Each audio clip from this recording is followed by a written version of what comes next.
Live from Snack Report World Snack Quarters, it's the Snack Report with Liam Gray.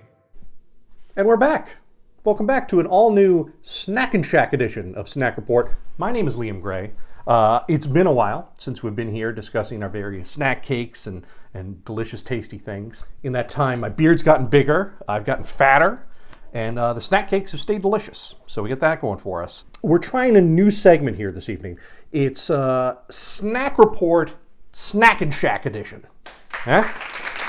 So in Snack and Shack edition, each episode we're going to discuss a snack cake or candy bar or chips or whatever tastiness we might engage in. And we're also going to review a real estate listing. So I know these things seem really different, but I figured this niche of people that obsessively look at Zillow and are fat and eat snack cakes certainly appeals to me. You know, this is my interest, but there's got to be other people out there. So that's what we're going to do.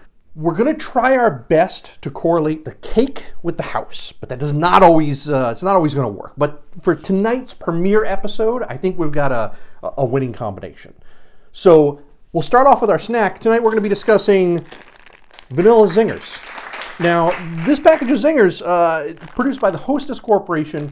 Previously, this was a Dolly Madison product. So this did not begin its life as a Hostess product. Hostess bought out Dolly Madison. They started making Zingers, and you can purchase Hostess branded Zingers. Now, weird thing with Zingers, you get different flavors of Zingers. You've got your iced vanilla, which is vanilla cake with this creepy yellow frosting and vanilla cream filling. You've got a chocolate version, chocolate cake, chocolate frosting.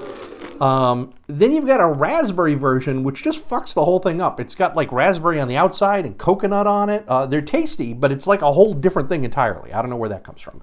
We're going to be discussing our Vanilla Zingers, an American classic in its simplicity. I feel that, I feel that they're fucking small. Jesus Christ. They used to be much larger. Or I've gotten much larger. I'm not entirely sure. But they're really small. You get 3 in a pack, so it makes you feel like you've got a value proposition there. Filling identical to a Twinkie. It's really like an upside-down Twinkie with some frosting on it. So Tasty. the overall flavor profile is sugar, combined with sugar and a rich sugar topping. That's delicious. Artificial vanilla, really overpowering. You can feel your blood sugar rising as you eat it. It's really like getting punched in the face. They're horrible, but I wouldn't have that stop me from eating them. So they're terrible, but I'll plow right through this back.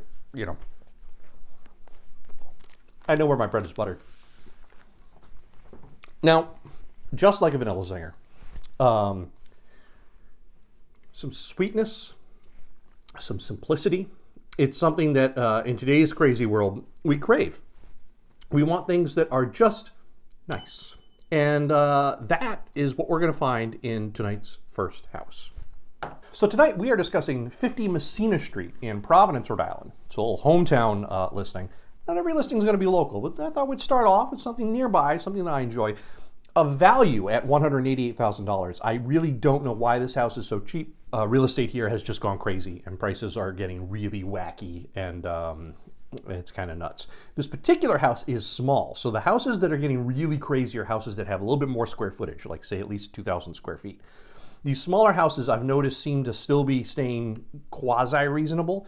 I think there's a lot more people working from home, so they want room for offices and that kind of shit.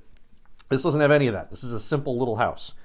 50 Massena Street, Providence, Rhode Island, 02908. Our neighborhood's kind of a working class neighborhood, not super close to downtown, but still within the city proper. Relatively dense, a lot of post-war capes, little ranches, that sort of thing. Nothing too fancy. 2 beds, 2 baths. We're looking at 1,600 square feet. I'm curious if maybe they're also counting the basement because it's really a pretty small house. Looking at our pictures here, lovely from the outside. I'm digging this rock wall up front. Unfortunately, it does not appear that there's a garage, but I think there's still at least parking for a couple cars, which is nice. So look at the back, you get a nice tidy little yard. Cool thing here is that, if you fence it all in, you've got a really nice private little spot without a whole lot of lawn mowing or anything. You've got this awesome little greenhouse window here in the kitchen, which I'm always into, kind of an 80s thing, but I dig it. Simple, yep, parking for a couple cars, beautiful. Oh, look at this. Look at this very nice kind of mid-century fireplace in the living room. Looks like there's some shitty carpet there, but you can rip that out, not a big deal. And a little bit of paneling, but it's all kind of, period appropriate for a 50s kind of house. So I'm digging that. We go, so looking at our entryway here, you've got a little coat closet, awesome. Get that carpeting out of there, and the shutters on the windows are a little wacky. A little paint, get rid of that stenciling crap, but it's got a little style to it, which I'm into. So look at this fucking kitchen. This is great. So we've got our little greenhouse window here. You can put some herbs and shit. We've got this beautiful original Formica countertops, which I love, with the matching tile backsplash. Awesome. Kind of this light, I guess, maple wood cabinetry, which is great. You've got all these original drawers. You've got original hardware. Dig it. Stove is replaced somewhere along the line, or the ovens rather. So they're relatively modern, which is great, and it means that you could easily update them again, but it's not going to really detract from the look of the kitchen. You probably want to get rid of these two fucking ceiling fans, or at least put some there that are a little nicer. Moving forward, there we go. So we've got an updated sink, we've got updated faucet, but everything else was kept nice and pretty. You've got these awesome little mug hooks underneath here. You've got a little vent. You've got a stovetop. It's beautiful. It's simple. It's plain. I love it. I love it. I love it. You put a nice little table in there, maybe 4 chairs. Dig it. You've got an enclosed porch that you could probably reopen, I'm assuming, or leave it as is. Little paint. A beautiful period-appropriate bathroom. Yellow tile, yellow baseboards, Formica. You dig it. It's great. You get this great tub. So we got these shutters, a little kind of weird window treatment. We got another ceiling fan. They're ugly, but they are functional if you don't have air conditioning. So that's, I guess, bedroom number 1. I'm assuming this is bedroom number 2. Same kind of deal. Sweet, plain, simple, little paint. Look at this fucking basement. It's awesome. So you've got a bar. You get some great vinyl tile here. From looking at it, it's hard to tell. So with these older vinyl tiles, if they're 8-inch square, they probably have asbestos in them. If they're 12-inch, they probably don't. The asbestos ones, as long as they're in decent shape and they're not broken up and they're well glued down, everything, you really don't have to worry about them. I'm cool with keeping them. You've got a drop ceiling, which kind of sucks, but you could probably touch that up a little bit. And it looks like there was a little bit of plumbing done here. Yeah, where they took out, basically in order to get the trap in, they had to pull the drop tile out. So that kind of sucks, but I'm sure you could figure out a way to work around it. Either moving the trap, if there's room. So this could have just been a lazy plumber, who knows? Or maybe building some sort of enclosure to kind of wrap around the trap. I'm really into this bar. I think these stools are awesome. I love this orange Formica. Probably put some shelves behind there. It's great. It is extra living space, and it is awesome and fun.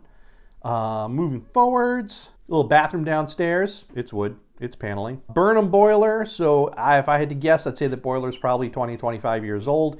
They're decent. We had them in our last house. Easy to service, pretty simple. They last a long time. This set looks to be in pretty good shape. You got a washer dryer. You got an old sink, and I'm curious if maybe that soapstone that's been painted. But you got a nice little typical old school wash area in the basement. And that's it. That is Massena Street in Providence, Rhode Island. So on that note, I'm going to put the link to the house down below. It's probably sold by the time you see this. I'm going to think a lot about Dolly Madison, former First Lady and namesake of delicious zingers. I'm going to think about Hostess. And I'm going to think about what to do for our next episode. So that's it. Thank you for watching Snack Report. Join us back here. I'm going to say every week, but like the last time I did an episode was 7 months ago. So every week, absolutely. Definitely won't be another 7 months, unless it is. Who the fuck knows? Thanks for watching. Stay delicious, America. Here's snacking at you. Thanks for joining us. Be sure to subscribe to keep up to date on all of our delicious snack news.